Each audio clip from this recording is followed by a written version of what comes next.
Por favor, los niños a escuelita dominical. Sí, vaya para atrás, corra, vaya. Y con nosotros nos quedamos aquí. Vamos a ponernos de pie, hermanos. Amén.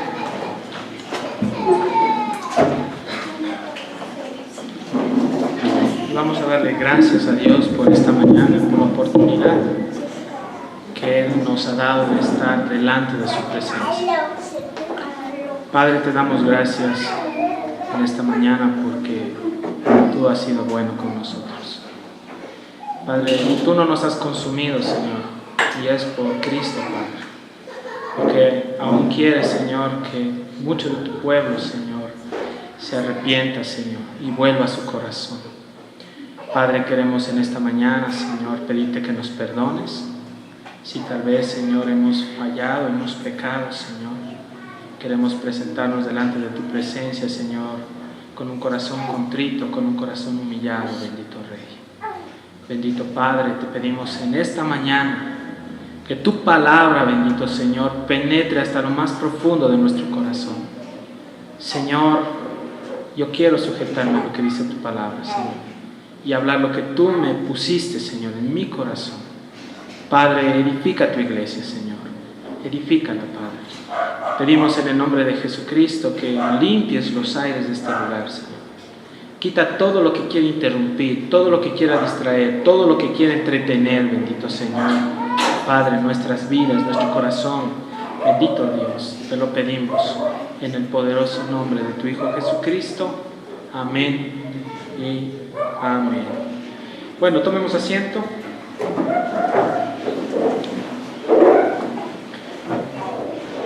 Vamos a iniciar con el estudio de la segunda carta de Pedro, hermanos, y es algo extraordinario esta travesía que vamos a empezar, en vista de que no solo vamos a recorrer este estudio de una forma intelectual, teológica. Pido a Dios que no solo podamos entenderle al Señor, sino que a través de esta palabra cada uno de nosotros podamos también experimentar y poner en práctica lo que nosotros estamos escuchando. Vamos a la segunda carta del apóstol Pedro. Por favor, acompáñenme un ratito. Segunda de Pedro, capítulo 1. ¿Sí? Allí nos vamos a detener un ratito. Y antes de iniciar con el verso 1, vamos a dar una introducción a este libro. El título en sí de esta carta, ¿sí?, demuestra una clara afirmación de que el autor de esta segunda carta del apóstol Pedro es nada más y nada menos que el mismo apóstol. Estamos hablando de quién? De Pedro. El autor fue directamente Pedro, usado, sí, amados hermanos, por medio del poder del Espíritu Santo. Él recibió una revelación directa de parte de Dios. Ahora, esta carta, cuando se habla de la fecha en que fue escrita aproximadamente en el año 72 después de Cristo, cuando Pedro fue encarcelado. Obviamente la primera carta también fue escrita cuando él estaba en prisión. Recuerden ustedes que en la región de Jerusalén hubo una gran persecución a los cristianos. Roma, ustedes saben, una ciudad tan despiadada, estaba gobernada por Nerón, una persona que era lunática, una persona que perdió sus estribos, y también se lo considera como un prototipo de lo que va a ser el anticristo. Este hombre era perverso, hermanos. Sin embargo, él tenía una ambición dentro de su corazón. ¿Cuál era esa ambición? Él quería extender esta ciudad, quería ampliar su reino. Sin embargo, él incendió esta ciudad, él incendió Roma. Y hubo pérdidas humanas, pero también hubo pérdida también en la producción y en el comercio. Entonces, la gente de Roma estaba tan indignada por lo que había sucedido. Sin embargo, Nerón les echó la culpa ¿a quiénes? A los cristianos. Y entonces empezó la gran persecución. Recuerda usted que en Jerusalén había una iglesia que estaba fortalecida por el Señor. Y Dios había levantado ancianos, había levantado siervos de Dios que estaban guiando a la iglesia. Sin embargo, cuando vino la persecución, muchos fueron dispersos. Cuando nosotros vemos aquí esta carta, vemos que el apóstol Pedro le está dirigiendo a las mismas personas que les dirigió o se la dirigió en la primera carta. Entonces, Pedro, él desde la prisión, dio un mensaje de aliento a los hermanos. La primera carta, como nosotros la estábamos estudiando, era una carta de aliento, una carta de fortaleza en medio de la persecución que estaban experimentando los hermanos. Sin embargo, como yo les decía, estas cartas se escribieron hace 2000 años, pero no solo fueron para la iglesia del primer siglo, sino también se escribieron para nosotros los que estamos en este lugar. La iglesia sufriente, es verdad, la iglesia del primer siglo fue una iglesia que padeció persecución increíble, pero no quiere decir que ha cesado la persecución al cristianismo. La persecución sigue, hermanos, y nosotros no estamos exentos. Así como van las cosas, hermano, nosotros no estamos exentos de ser víctimas del rechazo, del oprobio y también incluso de la persecución y de la muerte. Estas cartas que el apóstol Pedro escribió, tanto la primera carta como la segunda carta, deben de despertar en el corazón de nosotros ese aliento, esa fuerza, esa esperanza de saber que la iglesia no está sola. Nosotros somos testigos, y la palabra testigo en el griego es martireo. Nosotros somos testigos, es decir, estamos llamados a ser mártires por causa de nuestro amado Señor Jesucristo. Pedro, amados hermanos, según cuenta la historia del cristianismo, él estaba en una celda oscura. Él no tenía la capacidad para poder escribir por sí mismo esta carta. Era una celda que estaba bien resguardada por soldados romanos. Sin embargo, algo pasó. Dios en su soberanía permitió que Pedro desde ese lugar sea ayudado para poder escribir esta segunda carta. Ustedes saben la historia. Posteriormente, después de que terminara la segunda carta de Pedro, él fue ejecutado. Y la historia del cristianismo dice que a él lo crucificaron. Pero él dijo que él no era digno de morir como su Señor. Por eso a él lo crucificaron boca abajo. La muerte de Pedro fue una muerte rápida, porque toda la sangre del cuerpo se acumuló en su cabeza y murió con derrame cerebral. Eso cuenta la historia. ¿Por qué se escribió esta carta? Bueno, Pedro estuvo preocupado por los falsos maestros que estaban introducidos en la iglesia del primer siglo. Específicamente cuando nosotros vayamos estudiando esta carta, tanto el primero, el segundo y el tercer capítulo, Pedro presenta una carta para refutar todas las falsas enseñanzas que se estaban tratando allí dentro de esta congregación. Recuerde usted que todos los falsos profetas a lo largo del tiempo han causado mucho daño a la verdadera iglesia de Dios. En ese tiempo habían falsos maestros que estaban siendo, amados hermanos, piedra de tropiezo para el crecimiento de muchos hermanos. Hoy en día también los hay. Entonces, esta carta está dirigida también para nosotros. Recuerde usted que estamos en un tiempo que se lo llama el tiempo de apostasía, donde, amados hermanos, se ha levantado una serie de enseñanzas raras. Y hay que tener cuidado, amados hermanos, de todas estas corrientes. Esta carta Pedro la escribió para que en el Espíritu la iglesia aprenda a discernir y a detectar lo que es una verdadera enseñanza de lo que es una falsa enseñanza. Aceptar lo que viene de Dios, rechazar lo que no viene de Dios. Entonces, esta segunda carta, como vamos a estudiar, lidia en sí con burladores y enfatiza las razones por qué Dios, amados hermanos, en cuanto a su regreso, ¿sí?, de Cristo aún no había ocurrido. ¿Por qué? Porque había aún personas, hermanos, que tenían que ser liberados del error. Usted se ha puesto a preguntar, ¿por qué el Señor aún no viene? Verán, les voy a decir algo. Es verdad que en el anhelo del corazón de todos los cristianos es que Dios envía a su Hijo rápido y nos lleve, pero Él aún no viene porque Él tiene un pueblo que tiene que sacar de esos lugares. Nosotros estábamos así mismo errados, confundidos en lugares que realmente no eran lugares donde estábamos siendo edificados. Sin embargo, el Señor tuvo que sacarnos allí. Amados hermanos, esta carta fue escrita y dirigida, como yo les estaba diciendo, a las mismas personas que se escribió la primera carta. Vamos un ratito, para que usted me entienda esto, a a 2 de Pedro, capítulo 3, ¿sí? En el verso 1 le vamos a confirmar lo que le estoy diciendo. La palabra se explica, la Biblia se explica con la Biblia. Entonces, Pedro en 2 de Pedro 3 dice: amados, esta es la segunda carta que os escribo. Hasta allí nomás. Note usted aquí que dice Pedro, amados. ¿Por qué amados? Porque ellos fueron escogidos por Dios, amados por Dios y amados también por el apóstol Pedro.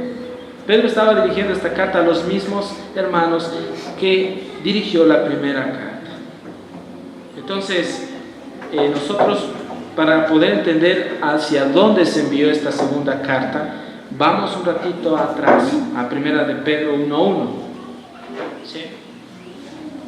Bueno, cuando estábamos estudiando acerca de la salutación en la primera carta, 1 de Pedro 1:1, nosotros vemos aquí hacia dónde estaba dirigido en sí este mensaje. Dice: Simón Pedro, siervo y apóstol de Jesucristo, a los que habéis alcanzado por la justicia, estoy acá.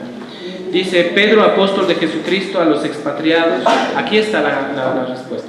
A los expatriados de la dispersión, ¿en dónde? En el Ponto, Galacia, Capadocia, Asia y Bitinia. Es decir, eran localidades que se encontraban en una región que era Asia Menor. Había iglesia en estas localidades, estaba la iglesia del Señor. Esta carta fue enviada a aquellos que fueron expatriados, a los que fueron dispersos. Por eso les estaba diciendo: expatriados ¿de dónde? Ellos se reunían obviamente en Jerusalén, estaban allí, pero debido a la persecución ellos tuvieron que huir, ir a estos lugares. Entonces, esta carta fue enviada a ellos. Hoy en día, todos estos sectores, estas localidades de Asia Menor, se los conoce como la actual Turquía, o podríamos decir la Turquía moderna. En Turquía, la Turquía moderna, se asentaban estas localidades. En cuanto a los temas históricos y teológicos, esta carta fue escrita con el propósito, como yo les estaba diciendo, de exhibir, de estorbar, de derrotar la invasión de los falsos maestros en la iglesia. Entonces, Pablo, a través de esta carta, él estaba reflejando el amor de Dios para que los hermanos se condujeran de una manera correcta. Entonces, recuerde usted que la instrucción es necesaria. La instrucción bíblica es necesaria. Esta carta venía para instruir a los hermanos y advertirles de todos estos mentirosos y engañadores que estaban infiltrados en la iglesia. Entonces, es verdad que la mayoría de las personas que escucharon esta carta no solo eran judíos, sino también eran gentiles. Esta carta fue dirigida a los gentiles.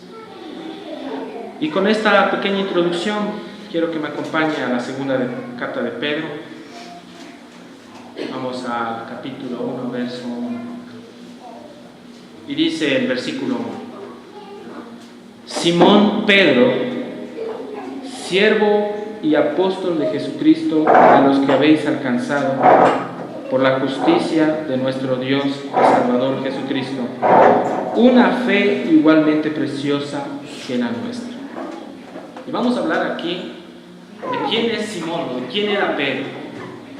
Bueno, originalmente Pedro se lo conocía con el nombre de Simón.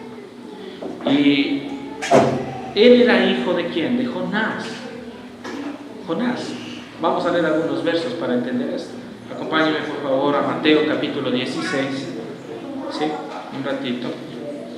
Al primer evangelio, Mateo capítulo 16, versículo 17.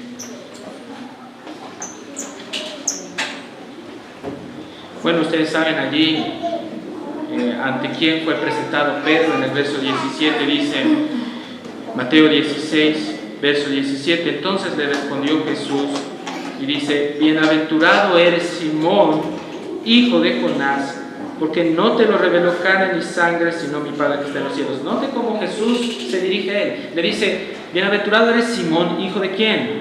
De Jonás. Jonás también fue conocido como Juan, pero no era Juan el Bautista ni el apóstol Juan. Vamos un ratito al Evangelio de Juan, capítulo 1, más adelante. Juan capítulo 1, verso 42. Vamos a leer desde el verso 40. ¿Sí? Dice, no, solo el verso 42. No. Vamos al 42. Y le trajo a Jesús, dice, y mirándole Jesús dijo: tú eres Simón, hijo de Jonás, tú serás llamado Cefas, que quiere decir que Pedro. Ahora recuerde usted que Jonás, el padre de Pedro, también provenía de una familia de pescadores. Ellos estuvieron asentados obviamente en Bethsaida, una localidad allá en Israel. Sin embargo, debido a la crisis y a la situación económica que no era tan buena, ellos tuvieron que ir a Capernaum. Allá se asentó la familia de Pedro. Ahora, Dios usó a alguien para poder encaminar a Pedro a los pies de Jesús. Y este alguien era su hermano biológico, Andrés. Acompáñenme un ratito ahí mismo a Juan, ahí sí leemos el verso 40. Juan capítulo 1, 40 dice: Andrés, hermano de Simón Pedro, era uno de los dos que habían oído a Juan y habían seguido a Jesús. 41.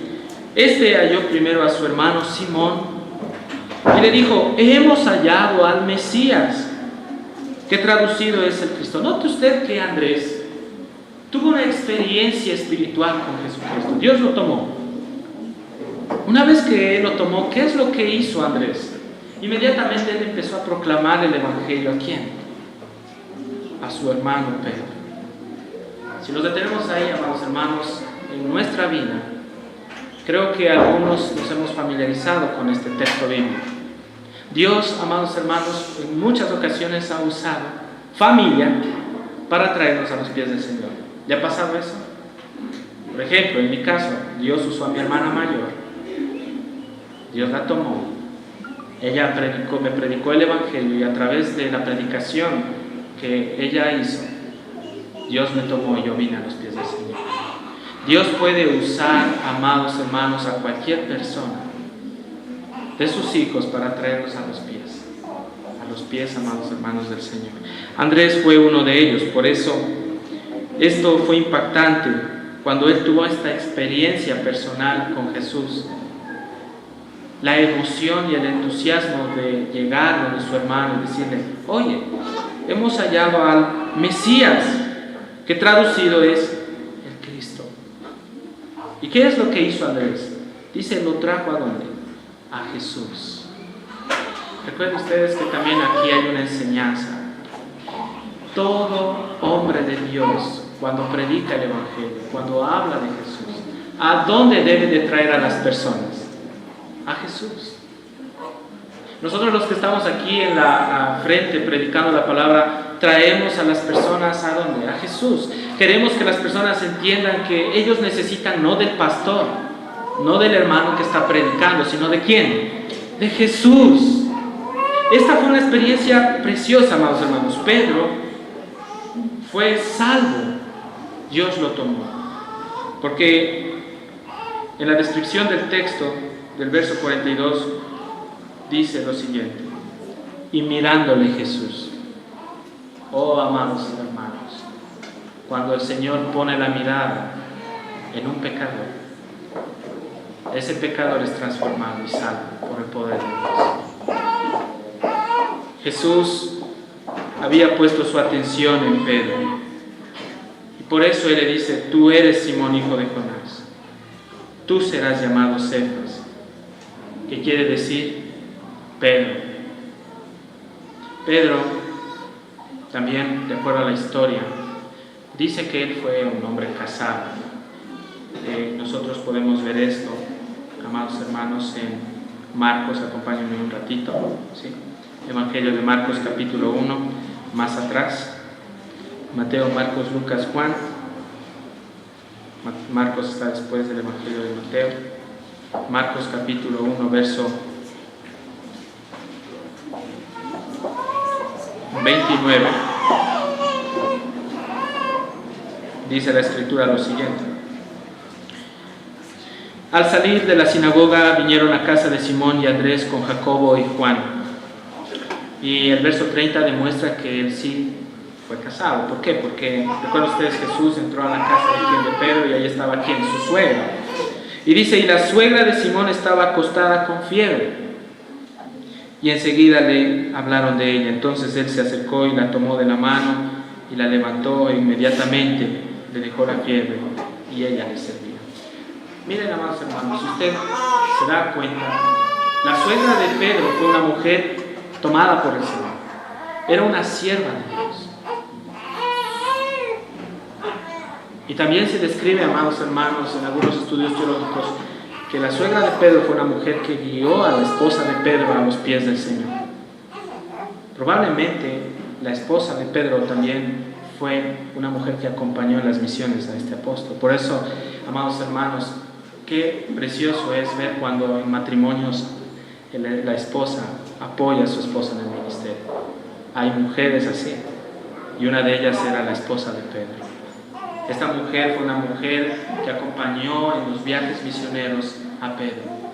Estaban ellas sirviendo en las necesidades que tenían los hermanos. Entre ellas también estaban la suegra de Pedro y ella. Usted dice, bueno, ¿y dónde está eso? Vamos por favor por un momentito, ¿sí? Acompáñenme a 1 Corintios 9:5.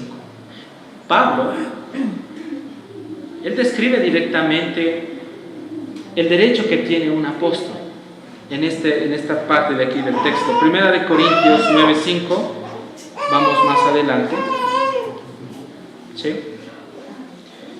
1 Corintios capítulo 9:5, y el apóstol Pablo dice lo siguiente, mire lo que dice ahí: no tenemos derecho de traer con nosotros una hermana por mujer, pero profundice el texto. ¿Traer a dónde? Recuerda usted que los hermanos estaban en una misión, ¿no es cierto? Pero Pablo dice, no tenemos derecho nosotros de traer nosotros una hermana por mujer, como también los otros apóstoles. ¿Y a quién cree que Pablo estaba citando aquí? Y los hermanos del Señor y Cefas, Pedro. Entonces la historia dice que la mujer de Pedro fue una mujer sirviente. Ella fue una misionera, en otras palabras. Fue una mujer piadosa. Fue una mujer llena del Espíritu Santo. Fue una mujer que colaboró en el ministerio de su esposo. Ahora, no en todos los casos las esposas de misioneros y pastores van a estar donde Dios los manda. Es verdad que en muchas ocasiones hay hombres misioneros que han tenido que salir a otros lugares, sus esposas han tenido que cuidar a sus hijos. Pero en casos de que pastores o misioneros salen a la expansión por muchos años, es preferible que ese pastor vaya con su esposa y sus hijos a ese lugar. Eso es lo que hacía directamente el cuerpo misionero wesleyano, por ejemplo, hace más de 200 años atrás. Y yo creo que debería de ser así, porque donde está el esposo también debería de estar la esposa. Sin embargo, amados hermanos, en la historia de Pedro vemos que él tuvo ese apoyo, ese respaldo de su esposa. Pedro fue llamado a seguir al Señor Jesucristo desde el inicio del ministerio de Juan, desde el inicio del ministerio de Jesús, perdón. No quiere decir que Pedro fue llamado cuando en el ministerio de Jesús ya estaba avanzado, no. Recuerda usted que Jesús empezó su ministerio con estas palabras, Mateo 4:17. Arrepentidos porque el reino de los cielos se ha acercado. Sin embargo, él empezó a recorrer diferentes regiones y él llamó a los discípulos, entre ellos estaba Pedro, también su hermano y los demás. Quiero que me acompañe a Marcos, acompañe un ratito al Evangelio de Marcos, capítulo 1.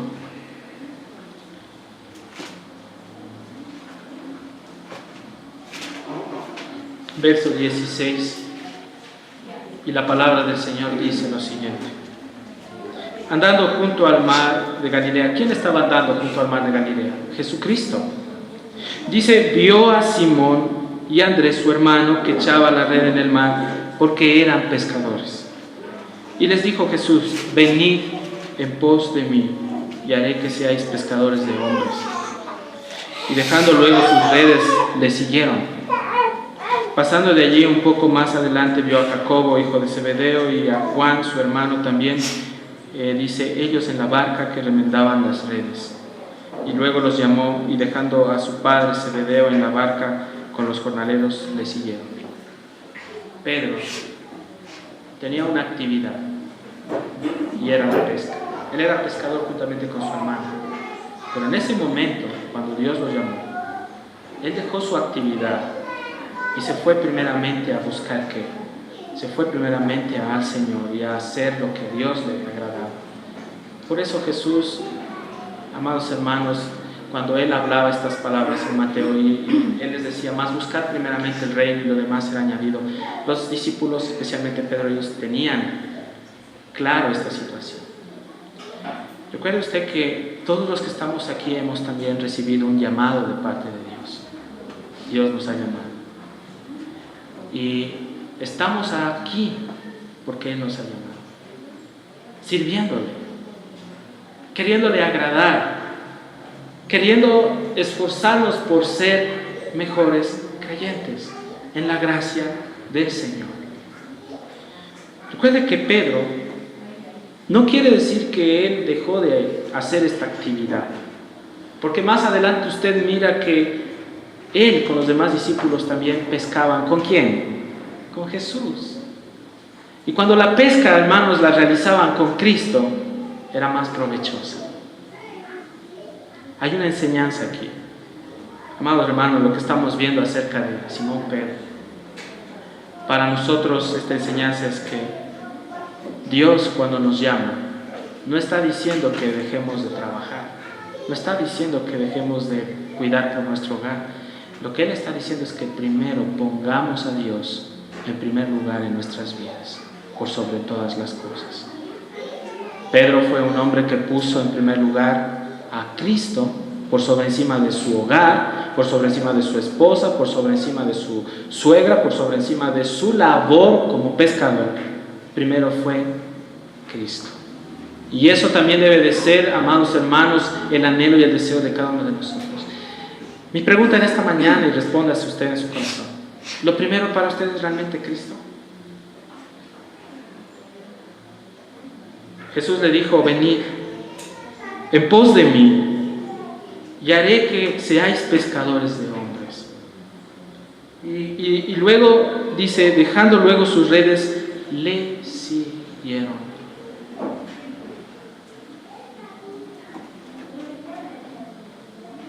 Amados hermanos, Pedro fue llamado y en el ministerio él fue perfeccionado, él fue ajustado, él sufrió, sí, él fue expuesto. Recuerden ustedes cuando él estuvo en el monte de la transfiguración. Allí estaba Jacobo, Santiago, estaba también él. Y cuando miraron a Jesús en ese monte y estaba allí, ellos miraron a Moisés y Elías conversando con Jesús. Las vestimentas de Jesús dice que se transformaron. Él dice, llegó a ser tan resplandeciente su imagen, a tal punto que Pedro dijo, Señor, haremos 3 enramadas, una para ti, una para Moisés y otra para Elías. Y en ese momento, dice, una voz del cielo dijo, este es mi Hijo amado, en quien yo tengo complacencia, a Él oí. En otras palabras, lo que Dios le estaba diciendo a Pedro es, Pedro, Él es tu amo, a Él tienes que obedecer.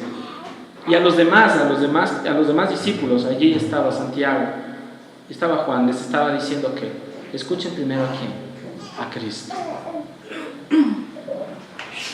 Amados hermanos, gloria a Dios por esto. Pedro fue un hombre tratado, perfeccionado, ajustado en su ministerio. Sin embargo, Cristo lo renombró también como apóstol.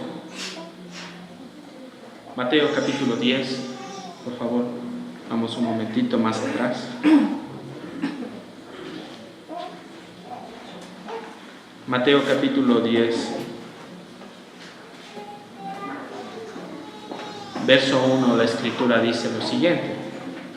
Entonces, llamando a sus 12 discípulos, les dio autoridad sobre los espíritus, dice, inmundos, para que los echen fuera y para sanar toda enfermedad y toda dolencia. Verso 2.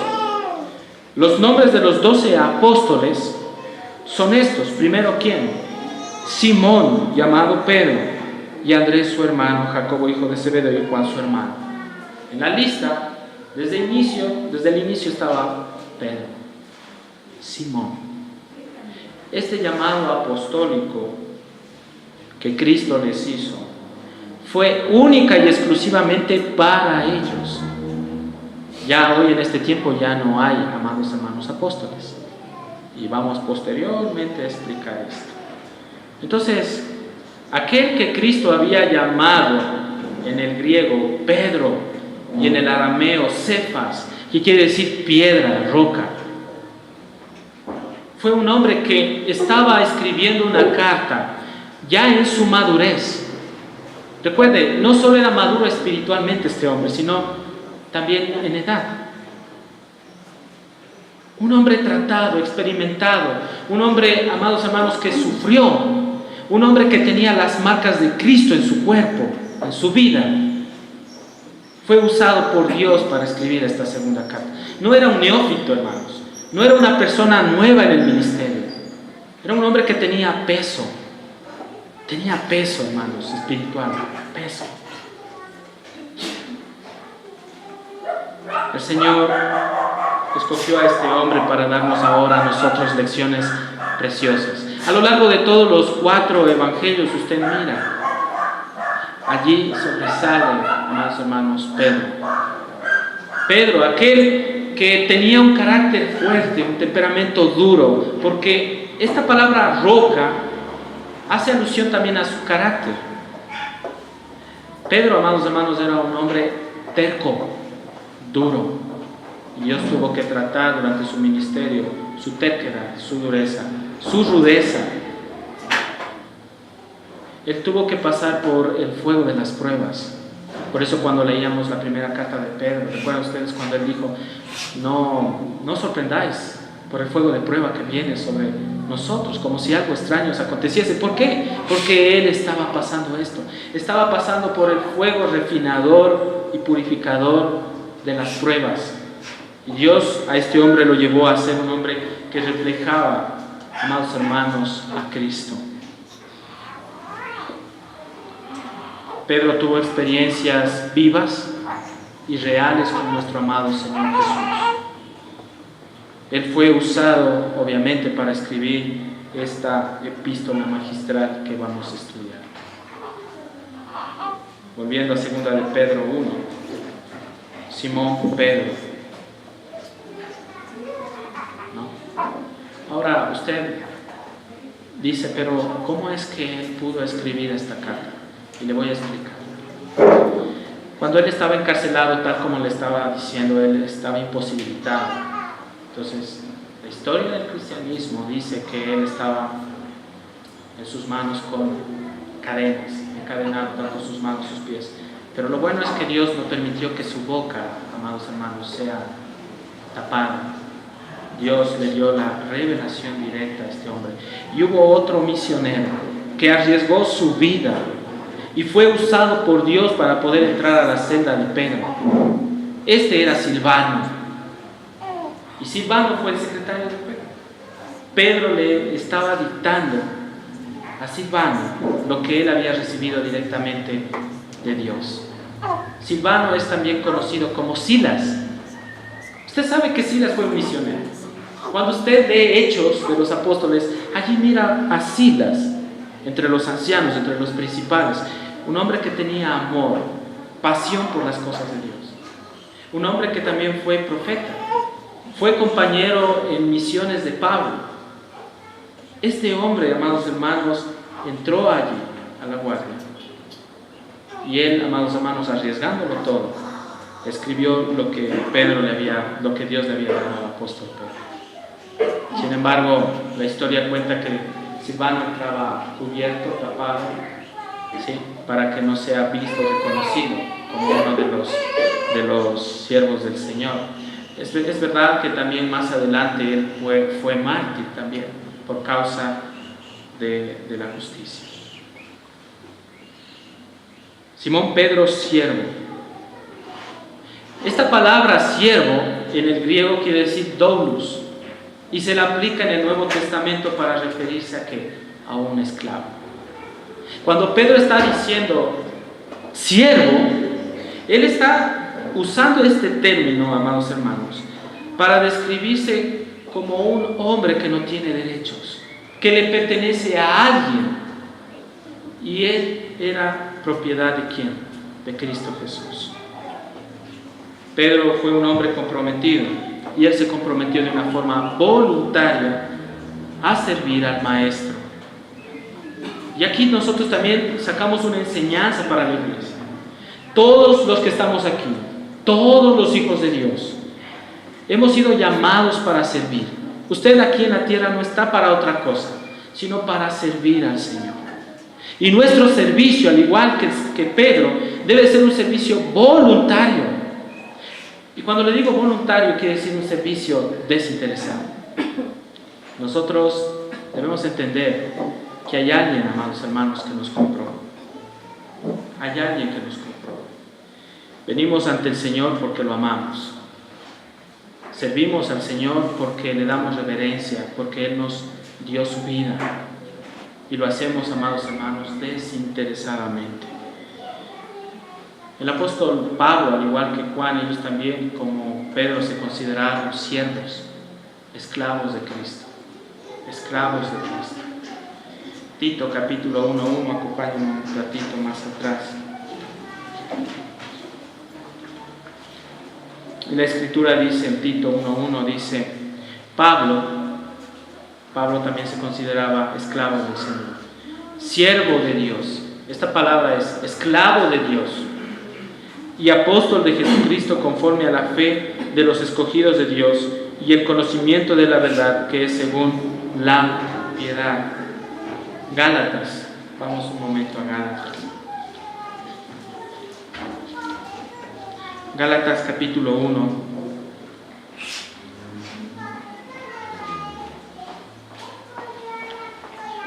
Mire usted cuál es la función del siervo de Dios. Pablo tenía claro esto, igual Pedro.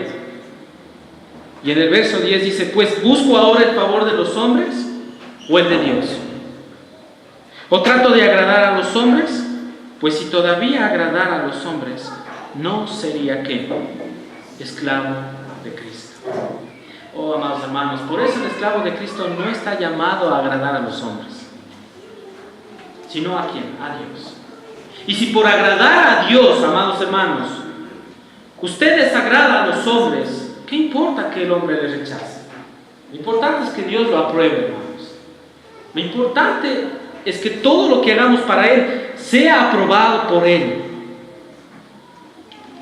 Una de las evidencias de un esclavo es que el esclavo no puede hacer lo que quiere, sino está llamado a obedecer a su amo. Y nuestro amo es Cristo Jesús.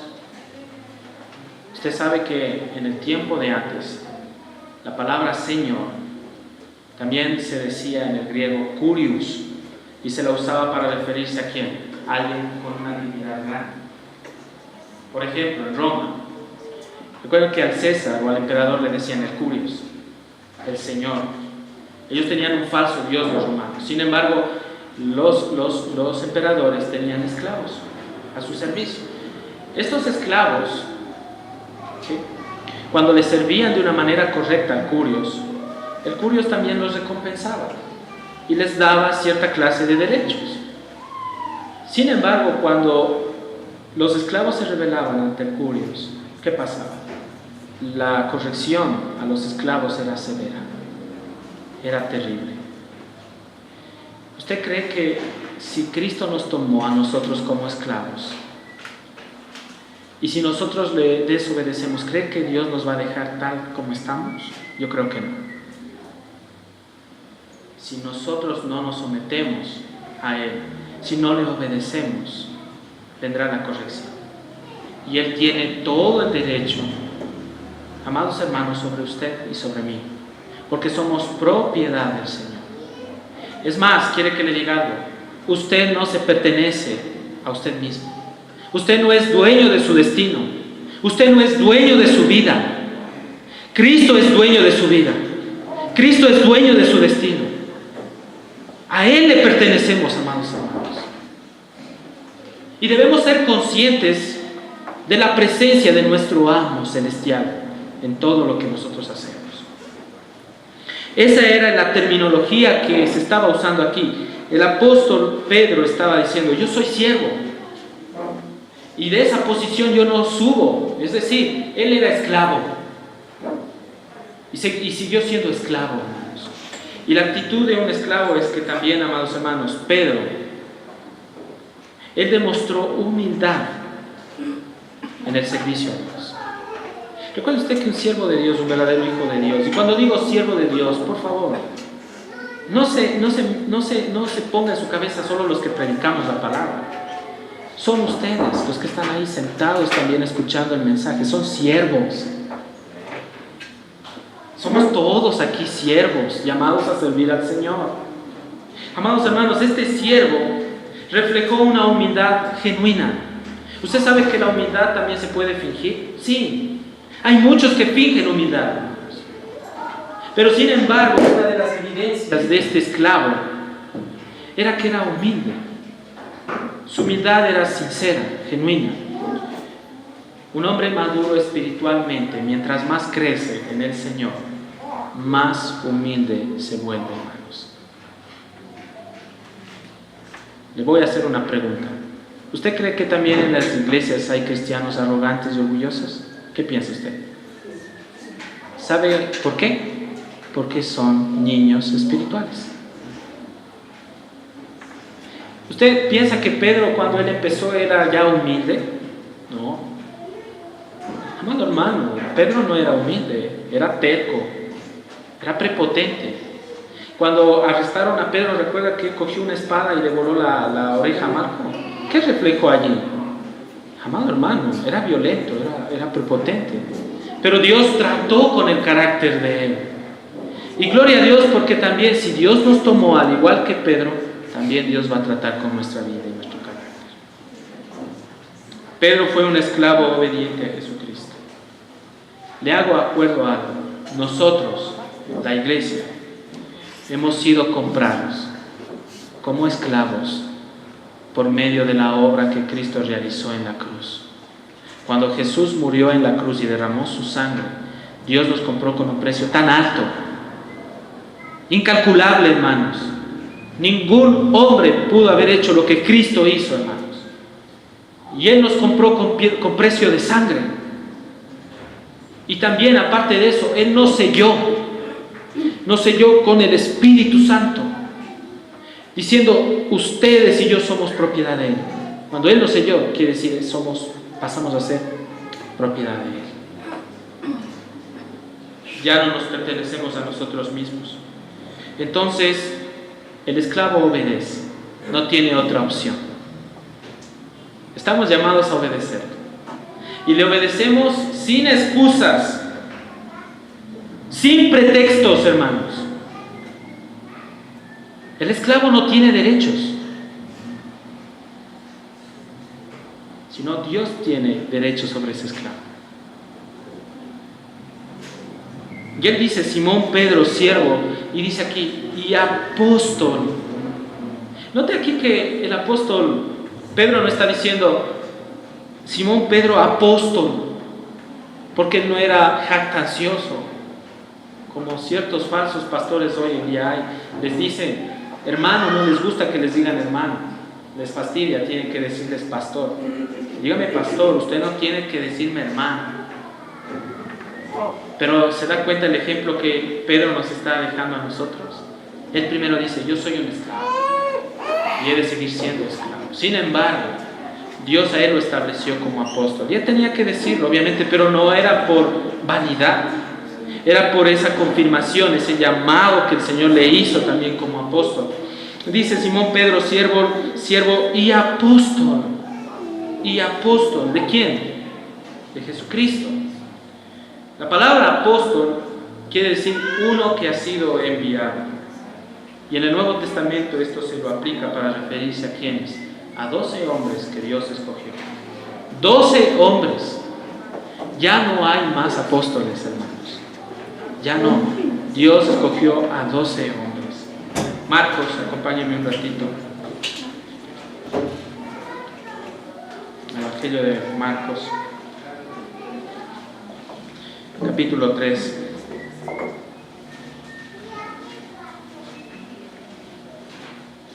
Y vamos aquí a hablar acerca de las señales de los apóstoles, o la evidencia de lo que era ser un apóstol.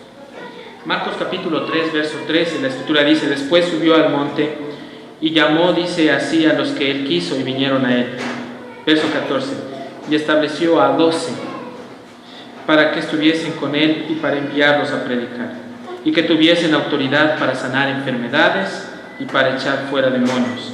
A Simón, a quien puso por sobrenombre Pedro, a Jacobo hijo de Zebedeo y a Juan hermano de Jacobo, y ahí vienen los demás apóstoles, son 12. Dice: a quienes apellidó Boanerges, esto es, hijos del trueno, Andrés, Felipe, Bartolomé, Mateo, Tomás, Jacobo hijo de Alfeo, Tadeo, Simón el cananista y Judas Iscariote, el que lo entregó, y vinieron a casa. 12.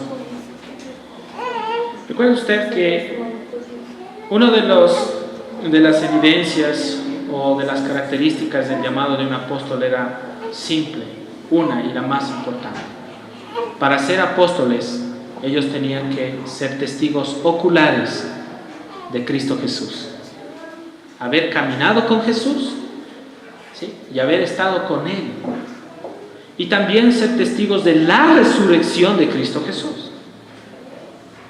Entonces, hoy en día ya no hay apóstoles, porque ningún hombre o ninguno que se dice apóstol ha caminado con Jesús. O díganme, ¿conocen algún hombre que hoy haya caminado con Jesús literalmente? Hermanos, yo lo que sé es que cuando llegó Jesús, después de que cumplió los 40 días que estuvo en el ministerio con los apóstoles, Él fue ascendido. Hechos 1:8 dice. Hechos 1:3 al 5 habla de que Él fue ascendido, y sin embargo Dios capacitó a estos hombres y les dio poder a través del Espíritu Santo para cumplir un ministerio. Entonces, Judas fue uno que lo traicionó. Usted dice, pero ¿por qué Judas también fue llamado apóstol? Porque él caminó con Jesús y estuvo con Jesús y vio a Jesús. Sin embargo, más adelante, ustedes saben, él lo traicionó, él se suicidó, pero alguien tenía que ser reemplazado por él. Alguien tenía que tomar el lugar de Judas. Y en Hechos de los Apóstoles nosotros vemos un acontecimiento, y quiero que me acompañen por favor por un momento a Hechos capítulo 1, más adelante. Sí.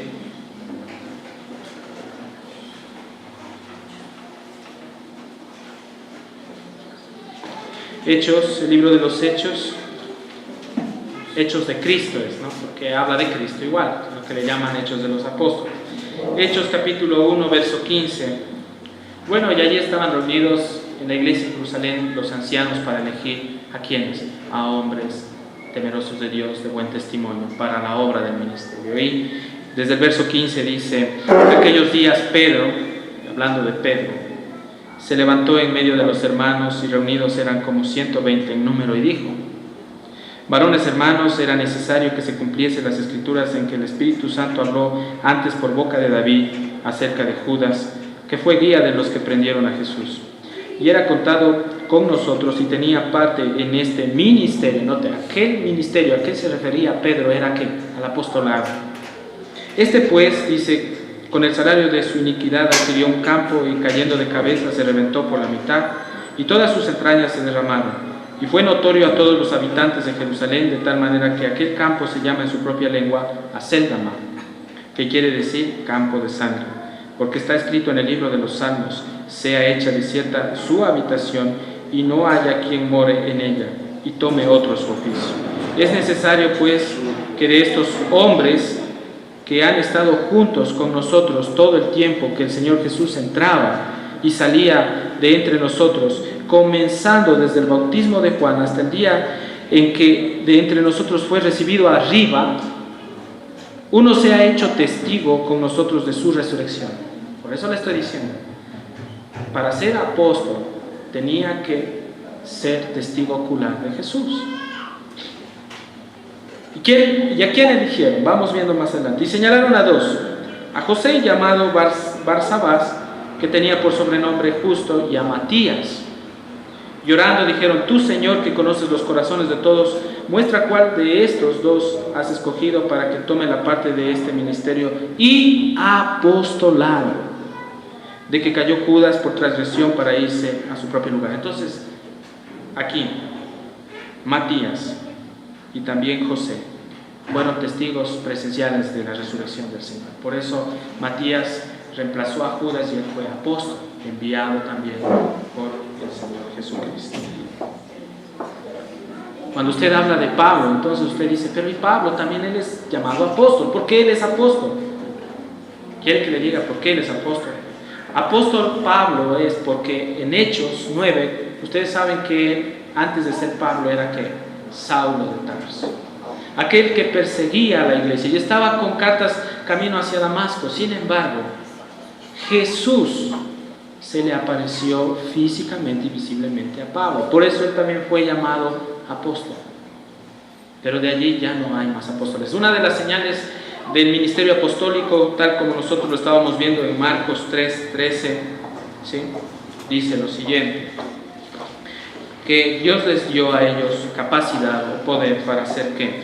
Señales, milagros y prodigios. Era una de las evidencias directamente de que el apóstol Pedro y los demás fueron llamados para esto, pero no habían ya más personas, amados hermanos, que tenían ese don después de que se cumplió el canon. Es decir, hoy ya no hay o no se hacen los mismos milagros que se hacían en el tiempo apostólico. Los milagros, las señales y los prodigios fueron una confirmación simplemente del llamado o de la autenticidad que Cristo hizo a los 12 apóstoles. Nada más, hermanos. Entonces, Jesús los equipó con poder. Ellos realizaron, sí, prodigios y milagros y predicaron el Evangelio con poder. Hoy en día, Dios obra de una manera directa. Y Dios, si quiere sanar, lo puede hacer de una manera directa. Pero también, amados hermanos, Él ha creado también o ha levantado o ha permitido la medicina, la ciencia. No es que Dios está en contra de la ciencia. Recuerde usted que Dios también cura por medio de los médicos. ¿Sí sabía eso? Por medio de la medicina.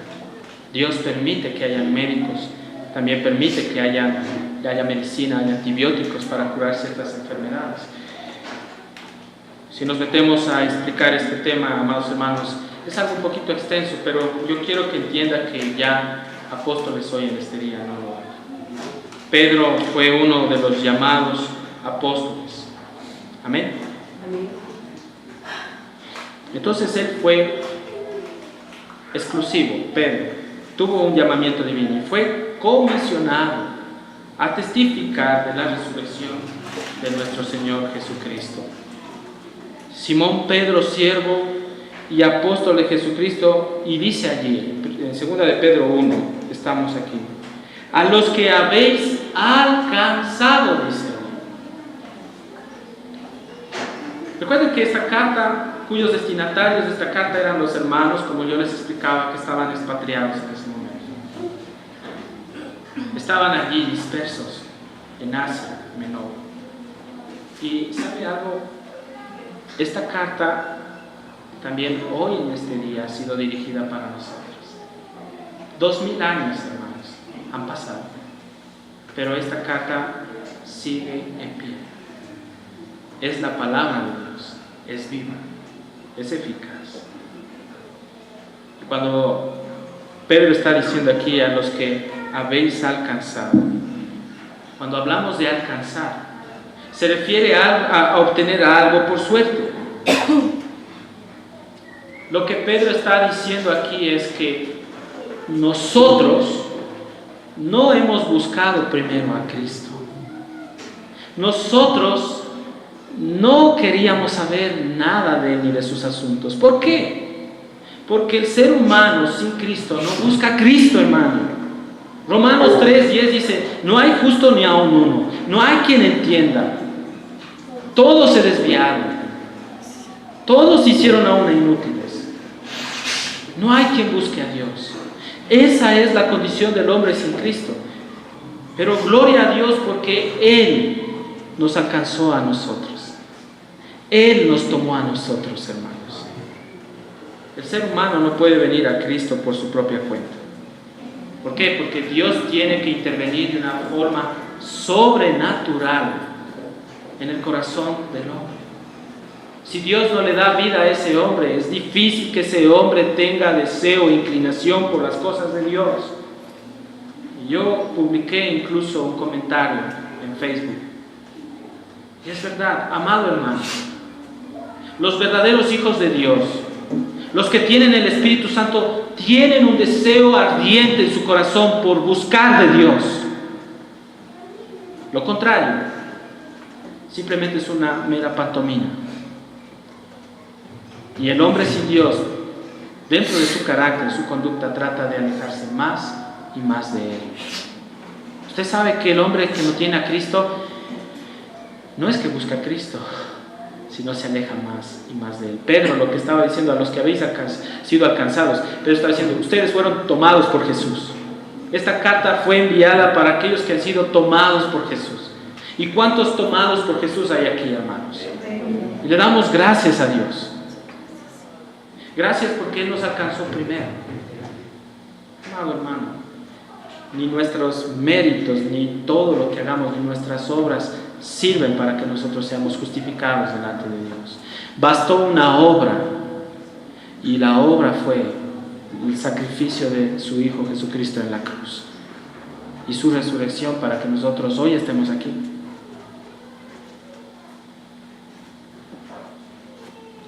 Pedro recalca que obviamente la salvación no se alcanza por ningún esfuerzo humano, ni por nuestra habilidad, ni por la dignidad personal. Los hombres no se salvan porque son más preparados que otros hombres, o porque son de mejor familia que otros hombres.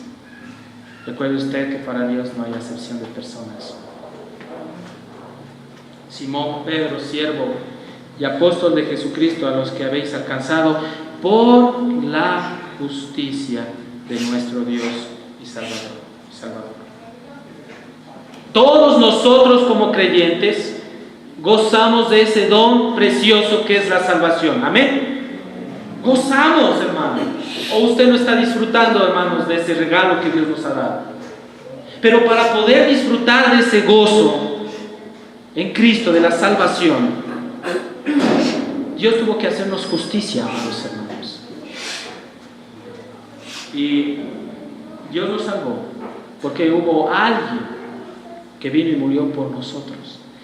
La Biblia dice que Dios está airado todos los días con el pecador. Antes de que Dios nos tomara, nosotros éramos ¿qué? Enemigos de Dios. Enemigos de Dios. Sin embargo, Dios envía a su Hijo. Él muere por nosotros. Él fue el mejor sustituto. Lo que nosotros nos merecíamos, hermano, Él lo pagó. ¿Sabe lo que usted y yo nos merecíamos? El justo juicio de Dios. El justo y severo juicio de Dios. Ese justo y severo juicio de Dios cayó ¿sobre quién? Sobre Jesucristo en la cruz. Él cargó todos nuestros pecados, hermano. Él cargó todas nuestras fallas, nuestras iniquidades en la cruz. Y Dios mató a su Hijo Jesucristo por amor a nosotros. Y Él nos hizo justicia. Amado hermano, siendo enemigos de Dios, Jesús hizo las paces de nosotros con Dios. Y ahora Dios ya no nos mira como enemigos, sino como amigos. Y es más, como hijos de Él. ¿No es precioso esto? De que siendo enemigos por la muerte de Cristo en la cruz, por haber creído en esa obra, Él ahora nos mira como amigos y como hijos de Él. Hay muchos versos que hablan acerca de la justificación. Dios nos justificó. Dios nos justificó. Y le damos gracias a Él porque hoy estamos escondidos en Cristo, ocultos en Él, protegidos